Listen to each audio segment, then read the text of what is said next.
وڵاتێکەکان هیچ پەیوەندیەکیش زۆر لە کاناڵەکان ئەرکی خۆیان ئەوەی تا ئێستش حکوومەتی هەرێمی کوردستان لەو چوارە باشی دووارم شما خلاص بمشنا درو قنالك دائما اوزان بقال بمشنا درو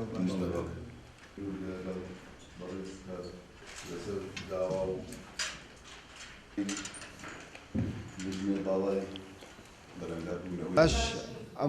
أمره طبعا دواء بدواي كوبونوي لجني بالا روبنوي فيروس كورونا لسر راس باردي أو لجنيا كوبونو من لقال كومال الكنال كاني بنراو بسراو من أنجام ده و لو كوبونو بس لا أركي هردو لا كرا بتايبات أركي حكومات برامبر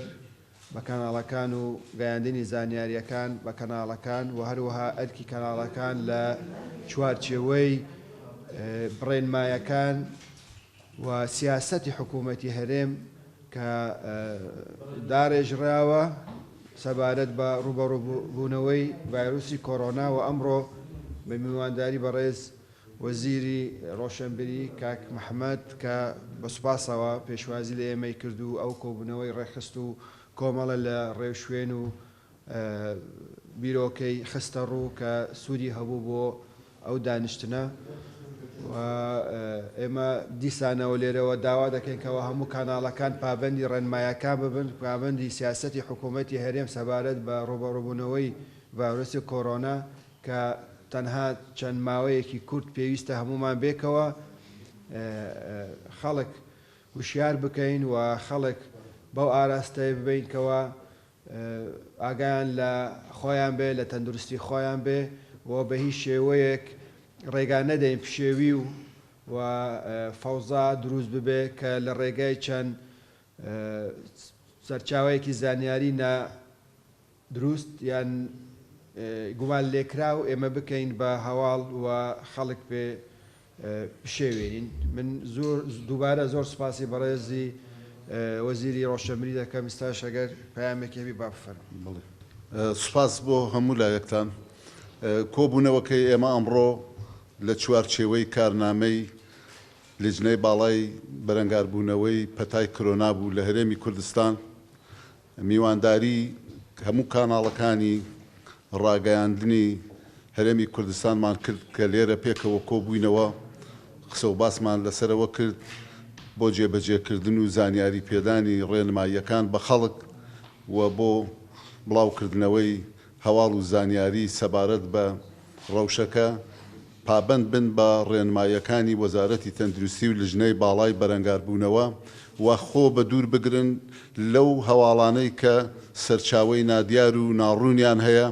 و ئەمە خۆپاراستنە لە چوارچێوەی ئەو ڕێوشوێنەی کە دانراوە هەموو خەڵکی کوردستان و هەموو کۆمەڵگا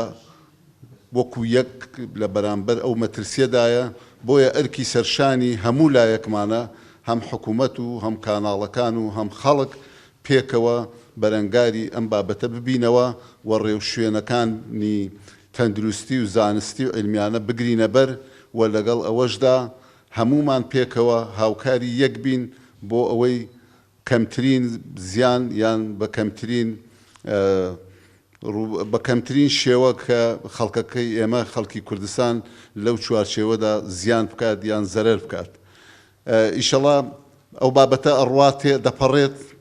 کۆتایی دێت و پێویست دەکات لەسەر هەمومان و لەسەر کۆمەڵانی خەڵک پابند بین بە چوارچێوەی ئەو ڕێنمایانەی کە دیاری کراوە یان ئەو زانیاریانەی کە لەلایەن وەزارەتی تەندروستیەوە دەدرێت. هیوادارین بە کەمترین شێوە و بە کەمترین زیان کۆمەڵی کوردەواری ئەو قەیرانە تێپەڕ بکات و ئیشەڵڵا هەموو لایەک ساغ و سڵامەت بن و بۆ ساغ و سڵامەتی و تەندروستیەکی باش تەنها پابندبوونە بە ڕێنماییەکان و بە خۆپاراستن و تا ئێستا بە شێوەیەکی ڕێکوپێک خەڵکەکە ئیلتیزامی کردووە و خۆی پاراستووە و زیاتر پێویست دەکات خەڵک لە ماڵ نەیەتە دەر و پێویست دەکات زیاتر لە ناو بازار قەرەباڵقی نەکرێت و ئەوە تا لەو چوارچێوەشدا حکوومەتی هەرێم پشوەکەی زیاد کردووە هەر بۆ خۆ پاراستن و لیژنەی باڵای بەرەنگاربوونەوە لە دانیشتنەکانی داهاتوو ڕێوشوێنی تر دەگرێتە بەر و قەرار و بڕیاری باشتریش دەدات لەو بارەوە بۆ خۆپاراستن و سوپاس بۆ هەموو لایەکتان. تاوانەمە بەر لەوە حکوومەت بڕەپارەیەکی تەرخان کردووە ئێستاش بەردەوامە لە تەرخانکردنی پارە تاکو ئێستا دەتوانم بڵێم یعنی حکوومەت درێغی نەکردووە و بە بەردەوام بەهانەی ئەو پێداویستە پزیشکانە یان ئەو بودجەیە هاتووە و بەردەوامیش دەبێت.